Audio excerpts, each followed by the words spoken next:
One of the exciting things about creating Aliens Colonial Marines is that it's not based on a movie, it's a sequel to a movie, a series of movies.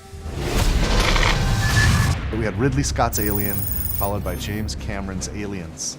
These movies defined science fiction for so many people, and it's humbling that my studio and I get to create a sequel to these films in video game form. Aliens Colonial Marines is immersive. It's fast, scary, frightening, badass, dark. How many fingers am I holding up? He's fine. we tried to take that idea of a really interesting cast of characters and reinvent it a little bit with Colonial Marines. We're spending a lot of time on the authenticity, the feel of all the weapons, the presentation of the story. We're doing some kind of interesting things with the way that we're presenting objectives and how you make your way through the world. You know, we've put a lot of effort into being extremely authentic to the films.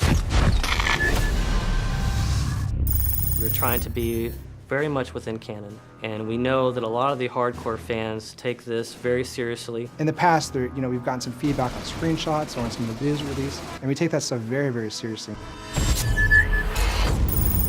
We've made changes to the game to make sure that this is what the fans really, really want, and it actually hits the expectations that everyone has.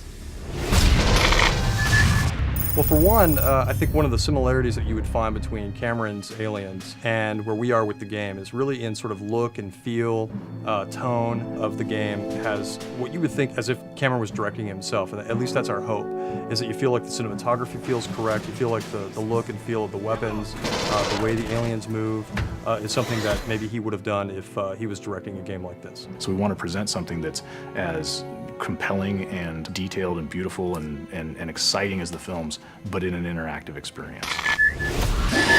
So I feel really fortunate to have had the chance to have met with Ridley Scott. We were talking about possibly doing a Blade Runner game, which a lot of people have heard about and would love to see, and we'd love to see at some point. But in that conversation that we had with him, he also knew that we were interested in making an Aliens game. So he brought out his sort of storyboards for the movie Alien, and he went through, basically one by one, and has kind of been able to explain to us some of the backstory and some of those kind of things that we've been able to incorporate in the game. And it was just an invaluable experience to be able to meet him and kind of get a perspective on what it is to have, what he originally meant to do with some of the aliens and that kind of thing. So that was really exciting. The environments in the game are obviously based on the ones from the movie. It takes place after the events of Aliens, the movie. So you're going to see 17 weeks of change. You're going to see what happened when the atmospheric processor exploded. You're going to see what the surviving aliens have done to the planet. You're going to see what Weyland-Yutani has done to the planet. You're going to see what Weyland-Yutani has done to the derelict. You're definitely going to see what happened in the 17 weeks since the events in Aliens, the film. If you enjoyed the films, you'll get double satisfaction from it because of all the connections that stays true to the canon. It's got a very strong story, it's got great action, it's got an interesting enemy, it's got interesting environments, it'll make you shit your pants from time to time. The Aliens universe is just cool. You're Aliens Marines and you've got this badass arsenal, awesome armor and gear, and you get to go kick ass. We're Aliens fans, and we've taken the risk to tell the story of what happens next. These aliens are gnarly. Like, Colonial Marines are badasses. They can handle anything, right?